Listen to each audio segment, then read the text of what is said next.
Assalamualaikum warahmatullahi wabarakatuh. Nah, semeton Lombok makin niki ada yang spesial di hari ini di Amak Songel spesial Speak Up, karena hari ini kita akan berbicara tentang kampung bebas narkoba bersama narasumber saya AKBP Hajah Mariam yang merupakan Kabak Binopsnal di Tres Narkoba Polda Nusa Tenggara Barat. Assalamualaikum Ibu. Waalaikumsalam Sehat, Bu? warahmatullahi wabarakatuh. Alhamdulillah sehat. Ini menarik Ibu. Amak Hari ini Songel. kita berbicara tentang narkoba nih Bu. Siap. Jadi semeton-semetonnya Amak Songel di luar sana mungkin ingin mengetahui edukasi dari Bu Hajah sendiri Nggih. tentang narkoba. Bu, kita to the point aja. Nggih. Kondisi di Nusa Tenggara Barat pada umumnya Bu, tentang narkoba ini seperti apa Bu? Apakah sudah sangat riskan atau mengerikan sih sebenarnya Bu, sampai sejauh ini di tahun 2023 ini? Ya. Perlu kami sampaikan bahwa memang dari penyampaian bukan hanya kita saja, kita Iya. data saja nih. Data ya. Dari data yang di kita terkait dengan pengungkapan ataupun data dari BNN yang selama ini melakukan pencegahan dan Iya. sebagaimana yang menurut kegiatannya, tapi itu memang udah masuk tahap yang ya dibilang zona ada yang sudah zona merah wilayah-wilayah itu. Tapi kita lihat dari data pengungkapan dulu.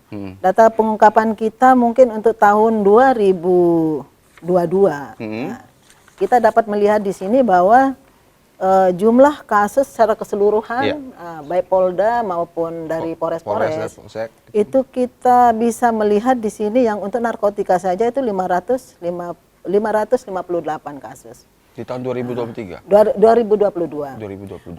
Ditambah dengan kasus-kasus miras maupun kasus-kasus obat-obatan itu, sehingga jumlah keseluruhan itu 1098 kasus. Oke.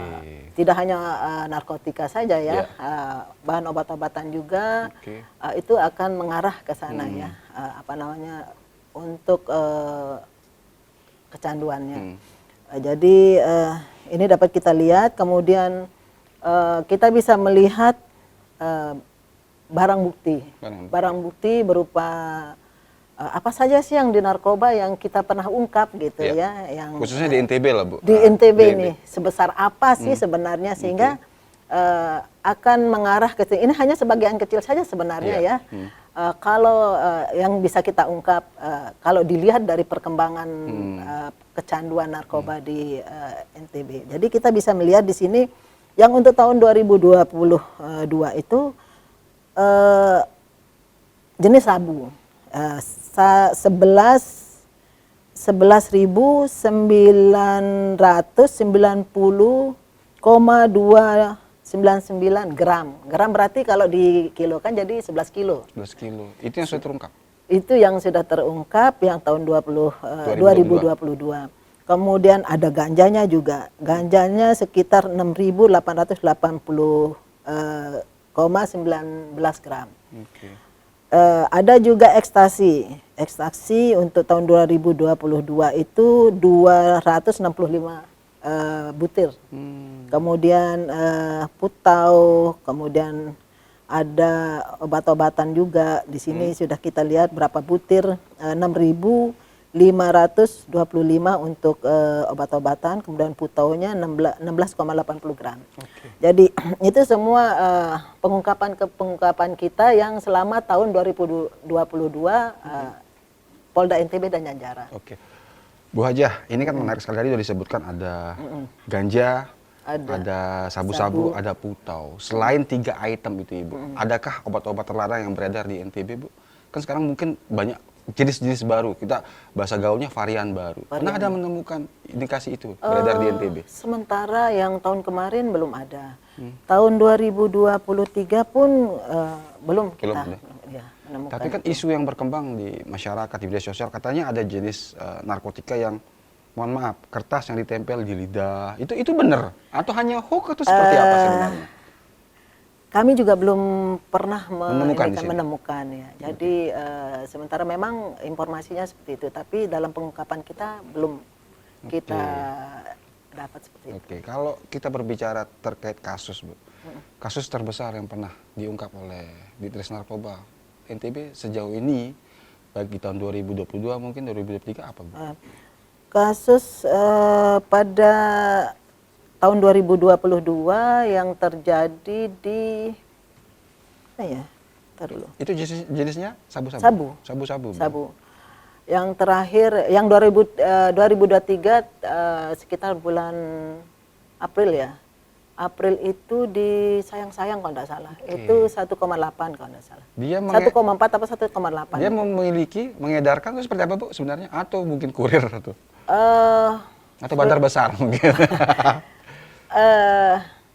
Kebanyakan ini, kebanyakan bahwa itu kiriman dari luar. Oke. Sehingga dia bisa mengedarkan di NTB. NTB.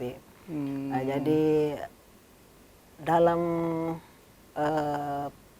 penyelidikan sehingga tertangkapnya itu kiriman sebagian besar itu dari luar, yaitu Batam. Oke. Ya, Bu, ada juga informasi mengatakan bahwa sistemnya sekarang itu yang membuat polisi sulit melakukan penyelidikan itu adalah sistem beli putus. Nah, beli putus itu kayak gimana, Bu? Informasinya katanya tidak mengenal antara kurir, pembeli, dan bandar. Itu betul ada itu seperti itu, Bu? Ya, seperti itu. Jadi apakah itu namanya beli putus atau apa ya? Kalau kita dengar-dengar nih saya nih, karena saya tidak di lapangan ya. Sistem ranjau. Sistem ranjau. Sistem ranjau itu, jadi dia mesan, kemudian ditaruh di tempat lain, tidak diketahui bahwa pemiliknya siapa, ya, gitu ya? Gitu. Jadi melalui komunikasi atau melalui apa nanti saya taruh di sini misalnya. Jadi dia tidak tahu orang siapa yang ini. Yang gitu. memiliki siapa, tinggal ambil aja berarti, Ibu ya? Tinggal ambil dengan informasi seperti itu. Jadi itu salah satu model transaksi mereka. Transaksi mereka ya, yang dilakukan untuk menyulitkan aparat kepolisian untuk melakukan penyelidikan lebih lanjut berarti ya. Terputus jadi, di situ, Ibu ya. Terputus. Jadi kadang-kadang saya tidak tahu apa seperti Bang apa namanya? Ahmad Songel. Ahmad Songel bilang beli putus gitu. Jadi kalau kita ya bilang sistem ranjau. Sistem ranjau. Nah, ini Bu Hajah nih. Ini kan Bu Hajah kan ruang lingkupnya karena di res narkoba otomatis tahu lah kira-kira kalau ciri-ciri pengguna itu seperti apa, Bu? Secara umum aja. Secara umum aja ya. Biasanya ini kalau sudah menggunakan gitu ya, maksud saya ketika seseorang itu mulai ini ya. Canduan lah ya, Bu ya. Dia akan kelihatan kusam, kemudian senang menyendiri, kemudian ya mungkin kegiatan-kegiatan yang lain agak malas gitu. Takut ketemu orang lah gitu, Bu ya. Takut ketemu orang, mungkin agak daya anunya agak inilah ya menurun gitu. Tapi ketika dia sudah mulai ini mungkin percaya dirinya agak tinggi gitu ya. Saat sudah mengkonsumsi percaya diri lagi gitu, Bu ya. Percaya diri lagi gitu. Nah, mungkin seperti itu. Iya. Nah, ini kita berbicara tentang kampung bebas narkoba, Bu. Nah, ini kampung bebas narkoba ini informasinya ada lombanya juga, Bu ya. Betul sekali. Itu gimana sih sebenarnya konsepnya, Bu? Apakah memang harus zero di kampung tersebut baru bisa mengikuti atau memang kampung tersebut berniat untuk bebas dari narkoba untuk mengikuti acara ini? Jadi memang dari pusat ya keinginan dari pimpinan nih untuk memberikan bahwa Indonesia ini bersih sementara nih, bersih dari narkoba karena kan kita tahu bahwa Indonesia ini sudah sangat-sangat inilah dari ini. Sehingga ada kegiatan program ini. Memang dulu pernah kita ini kan dibentuk dulu. Dibentuk kampung ada 2 tahun yang lalu lah ya, dibentuklah kampung tangguh. Kalau dulu kampung tangguh anti narkoba.